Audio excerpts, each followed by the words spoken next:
సంఖ్యాకాండము 5వ అధ్యాయంలో ఉన్న 31 వచనములు.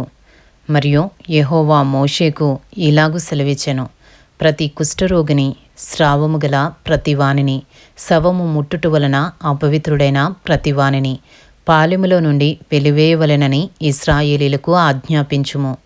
నేను నివసించుచుండు వారి పాలెమును వారు అపవిత్రపరచుకుండునట్లు మగవానినేమి ఆడుదానినేమి అందరినీ పంపివేయవలెను. వారిని ఆ పాలెము వెలుపలికి వెళ్ళగొట్టవలెను. ఇశ్రాయేలీలు అలాగు చేసిరి. పాలెము వెలుపలికి అట్టివారిని వెళ్ళగొట్టిరి. యెహోవా మోషేకు ఆజ్ఞాపించినట్లు ఇశ్రాయేలీలు చేసిరి. సంఖ్యాకాండము 5వ అధ్యాయము 5వ వచనము నుండి. మరియు యెహోవా మోషేకు ఇలాగు సెలవిచ్చెను, నీవు ఇశ్రాయేలీలతో పురుషుడు గాని స్త్రీ గాని యెహోవా మీద తిరుగుబడి మనుషులు చేయు పాపములలో దేనినైనను చేసి అపరాధులగునప్పుడు వారు తాము చేసిన పాపమును ఒప్పుకొనవలెను. మరియు వారు తమ అపరాధము వలని నష్టమును సరిగా నిచ్చుకొని దానిలో 5వ వంతు దానితో కలిపి ఎవనికి విరోధముగా ఆ అపరాధము చేసిరో వానికిచ్చుకొనవలెను. ఆ అపరాధ నష్టమును తీసుకొనుటకు ఆ మనుష్యునికి రక్త సంబంధి లేని ఎడల యెహోవాకు చెల్లింపవలసిన అపరాధ నష్టమును యాజకుడు వాని నిమిత్తము ప్రాయశ్చిత్తము చేయుటకై అర్పించిన ప్రాయశ్చిత్తార్థమైన పొట్టేలును యాజకుని వగును. ఇశ్రాయేలీలు యాజకునికి తెచ్చు ప్రతిష్ఠితమైన వాటన్నిటిలో ప్రతిష్ఠింపబడిన ప్రతి వస్తువు యాజకుని వగును. ఎవడైనను ప్రతిష్ఠించినవి అతని వగును. ఎవడైనను యాజకునికి ఏమైనను ఇచ్చిన ఎడల అది అతని దగునని చెప్పుము. సంఖ్యాకాండము 5వ అధ్యాయము 11వ వచనము నుండి.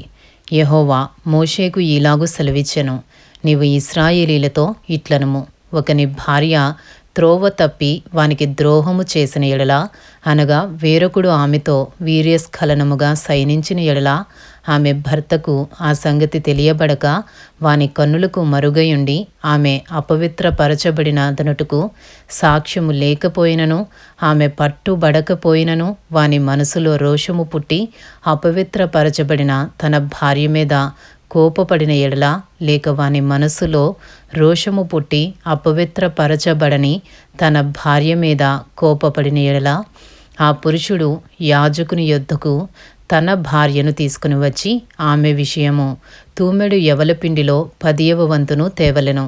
వాడు దానిమీద తైలము పోయకూడదు, దానిమీద సాంబ్రాణి వేయకూడదు.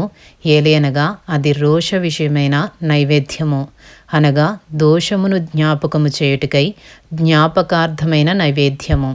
అప్పుడు యాజకుడు ఆమెను దగ్గరకు తీసుకుని వచ్చి యెహోవా సన్నిధిని ఆమెను నిలువబెట్టవలెను. తరువాత యాజకుడు మంటి కుండతో పరిశుద్ధమైన నీళ్లు తీసుకొనవలెను. మరియు యాజకుడు మందిరములో నేలనున్న ధూళి కొంచెము తీసుకుని ఆ నీళ్లలో వేయవలెను.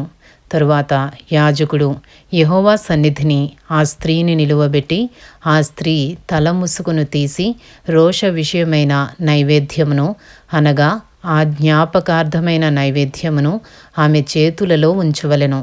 శాపము పొందించు చేదు నీళ్లు యాజకుని చేతిలో ఉండవలెను.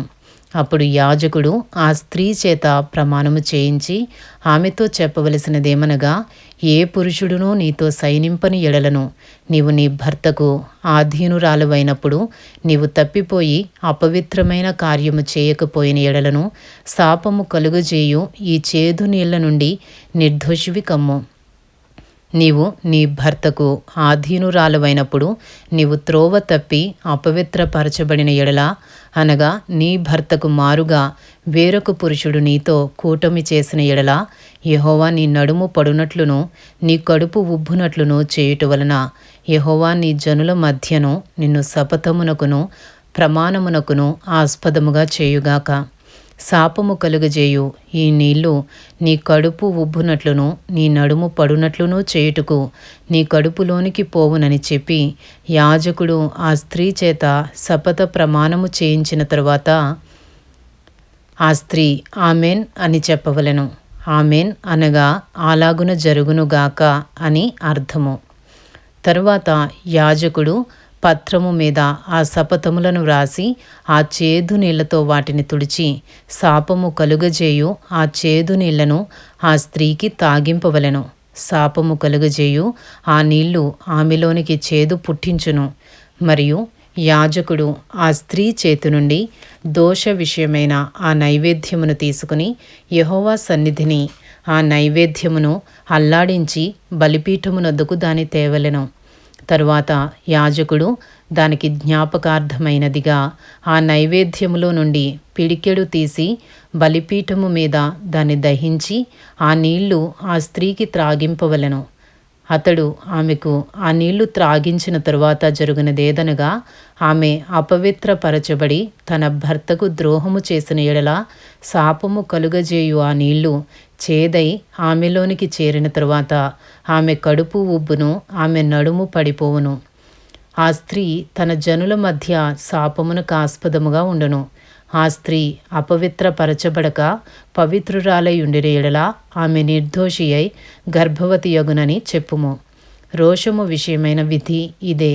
ఏ స్త్రీ అయినను తన భర్త ఆధీనములో ఉన్నప్పుడు త్రోవ తప్పి అపవిత్రపడిన ఎడలనేమి, లేక వానికి రోషము పుట్టి తన భార్య మీద కోపపడిన ఎడలనేమి, వాడు యెహోవా సన్నిధిని ఆ స్త్రీని నిలువబెట్టినప్పుడు యాజకుడు ఆమె ఎడల సమస్తము విధి చొప్పున చేయవలెను.